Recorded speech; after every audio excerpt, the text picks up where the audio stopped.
मी सिटीचा police आहे. मी सिटीचा police आहे. इथं ग्रामीणचा टेबल असतो. तुम्ही मला शिवीगाळ करू नका. तुम्ही माझी नेमप्लेट सुद्धा ओढली. तुम्ही चुकीचे शब्द करू नका. तुम्ही काय तुम्ही चुकीचे शब्द वापरू नका. मेहरबानी करा. तुम्ही फार माझ्यावरती खुर्च्या मारून फेकताय. माझी गचंडी धरताय तुम्ही. हे योग्य नाहीये. हे योग्य नाहीये. इथं पब्लिक बघते सगळी.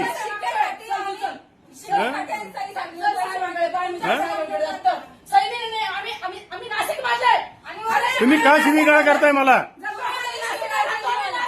मी पुन्हा एकदा मी तुम्हाला परत एकदा सांगतोय. त्याच्यासाठी ग्रामीणचे पोलीस आहेत. हे ग्रामीणचा रजिस्टर आहे. हे सिटीचा रजिस्टर आहे. अहो मॅडम, त्यांनी मोहाडीला सांगितलं. अहो त्यांनी मोहाडीला चावलं सांगितलं यांनी मला. हो अहो मोहाडीला चावलंय तर हे मोहाडीच्या म्हणजे ग्रामीणच्या रजिस्टर मध्ये जाईल ते. मॅडम हे चुकीचं आहे. तुम्ही चुकीचं बोलताय. हे बघा त्यासाठी हे रजिस्टर आहे सिटीचं. हे रजिस्टर आहे ग्रामीणचं. तुम्ही चुकीचं बोलताय तुम्ही.